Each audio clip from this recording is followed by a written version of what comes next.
Share market से जुड़ी हुई जानकारी के लिए प्लीज़ सब्सक्राइब चैनल ताकि आने वाले अपडेट्स आपको रेगुलरली मिलते रहे। जैसा कि शेयर मार्केट से रिलेटेड हम रोज़ 2 से 4 आपके काम की वीडियो लाते हैं, फालतू वीडियो आपके लिए आते नहीं।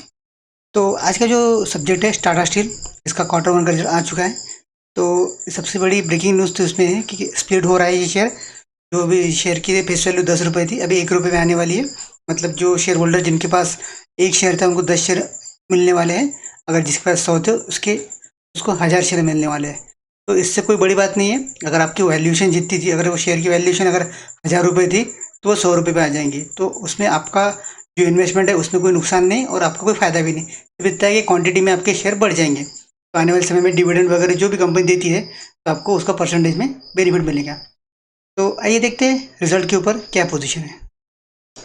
जैसे कि आप देख पा रहे होंगे, टाटा स्टील का आज का जो रेट है वो 100 रुपये आपको दिख रहा है, 4.25। आज का जो 4-4.5% आज चढ़ा है वो शेयर। और शेयर का चार्ट पैटर्न एक बार ओवरव्यू कर लेते हैं। चार्ट पैटर्न के हिसाब से थोड़ा बहुत शेयर कैसा परफॉर्मेंस करता है कि चाल ढाल वो भी एक बार देख लेते हैं। अगर आप बात करेंगे तो 5 दिन में इस शेयर के जो रिटर्न है वो आपको 6% दिख रहे हैं। 1 महीने की बात करेंगे तो 1 महीने में 13-13.5% रिटर्न जनरेट होते दिख रहे हैं। और 6 महीने की बात करेंगे तो 6 महीने में इस कंपनी ने -7.5% रिटर्न बना के दिए। और 1 साल का ओवरव्यू देखते हैं तो -31% 1 साल में बना के दिए। तो जैसा कि आप देख पा रहे होंगे, अगर आप ये शेयर को ट्रैक करते होंगे तो आप देखिए 1 साल में जिन लोगों ने इन्वेस्ट करा उनका 31% डाउन है। अगर 145 रुपये का शेयर था तो अभी आपको 100 रुपये ट्रेड करते दिख रहा है। तो ओवरऑल बताने की बात यही है कि स्प्लिट और बोनस के चक्कर में कभी किसी शेयर में एंट्री नहीं लेना है। कंपनी में एंट्री अपनी पसंद के हिसाब से लेना है। जो शेयर जो बिजनेस हमको समझता है उसका। अगर इसमें कंपनी मार्केट कैप देखेंगे तो 1.3 लाख करोड़ का है, 1.25 लाख करोड़ के आसपास कंपनी है। इसके प्रोपोर्शन में देखा जाए तो ये लार्ज कैप कैटेगरी में आती है कंपनी और टाटा ग्रुप से बिलोंग करने वाली कंपनी है। इसका एक प्लस पॉइंट है। आइए देखते हैं क्वार्टर 1 के रिजल्ट में कंपनी ने क्या हमारे लिए एज ए इन्वेस्टर छोड़ा है। वैसे तो क्या होता है, कंपनी का क्वार्टर 1 के रिजल्ट, 2 के रिजल्ट जो भी आए वो कंपनी के हमेशा फेवर में रहते हैं। कंपनी के जो रिजल्ट्स होते हैं कि कंपनी की जो ओवरव्यू है करने वाले लोग होते हैं उनको एनालिसिस करने के लिए एक बेस मिल जाता है। इसमें आप देख पा रहे होंगे तो थोड़ा सा और जूम कर लेते हैं। ओके, अभी क्लियर पिक्चर दिख रहे होंगे। तो रेवेन्यू फ्रॉम ऑपरेशन सबसे पहले हम शुरुआत करते हैं। आप अगर देख पा रहे होंगे तो 31,686.55 gross sales income, total income अगर मिला लिया जाए तो इस क्वार्टर में इनकम बनता हुआ दिख रहा है 32,756.72 करोड़। ये इस क्वार्टर का इस कंपनी का सेल है। और अगर लास्ट क्वार्टर का देखेंगे तो 37,187 करोड़ था और उसके पहले देखेंगे तो 27,973 करोड़ था। तो ईयर ऑन ईयर अगर देखेंगे तो जंप है। क्वार्टर ऑन क्वार्टर देखेंगे तो हल्की सी गिरावट, हल्की सी नहीं अच्छी खासी गिरावट देखने को मिल रही है आपको। इसीलिए शेयर ने थोड़ा डाउनफॉल ट्रेंड दिखा है। अब जहाँ तक बात है 1 साल में कंपनी की रिटर्न निगेटिव आने का, तो कंपनी के जो परफॉर्मेंस था पिछले कुछ दिनों से वीक चल रहा था और कंपनी के फंडामेंटल जो थे पिछले कुछ सालों से आप देख ऑब्जर्व करेंगे तो कंपनी इतना कुछ खास कर नहीं पा रही थी। इतने में स्टील के भाव ज़्यादा, क्योंकि ग्लोबल वॉर जो छिड़ी है रशिया और यूक्रेन की वजह से, तो इसमें स्टील का बहुत ज़्यादा इम्पैक्ट हो गया। रशिया और चाइना और अमेरिका का भी वो जो कोल्ड वॉर चालू है उसका भी इम्पैक्ट इंडियन स्टील को मिला। उसका जो बेनिफिट है इस कंपनी को अच्छा खासा मिलता हुआ दिख रहा है। ओवरऑल और दिखते हैं 2-4 पॉइंट इसके ऊपर। अगर आप देखेंगे तो कंपनी के जो सबसे बड़ा इम्पैक्ट होता है खर्चा। खर्चे में आप देख पा रहे होंगे तो cost of material purchase, employ benefit, finance cost, depreciation, other expenses, total खर्चे मिला लिए जाए तो 24,519 करोड़ के बन रहे। लास्ट क्वार्टर में 26,472 था और 1 साल पहले देखेंगे तो 16,536 थे।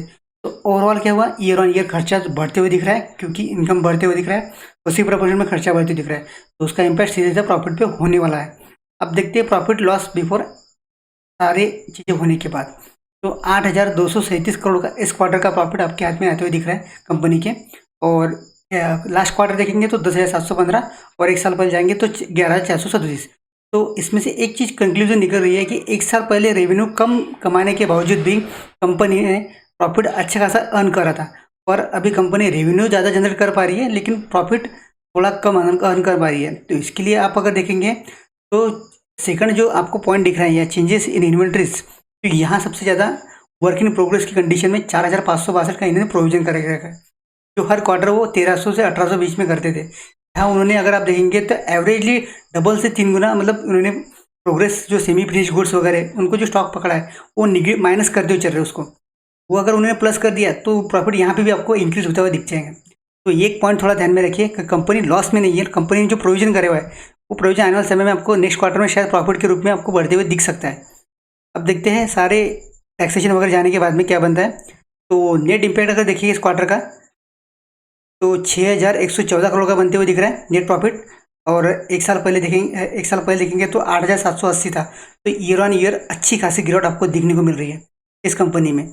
और लास्ट क्वार्टर अगर देखेंगे क्वार्टर की तुलना में तो वहाँ भी आपको अच्छी खासी गिरावट देखने को मिल रही है। सिर्फ अभी इस कंपनी में प्रॉफिटेबल एक दिखने लायक चीज़ है कि कंपनी प्रॉफिट को कंटिन्यू मेंटेन करके चल रही है। तो थोड़ा बहुत गिरावट वगैरह चलते रहता है। गिरावट इस वजह से हो सकती है कि जो इंटरनेशनल ट्रेड था जो इम्पैक्ट हुआ मार्च के बाद में, तो इस कंपनी को वो रास नहीं आया।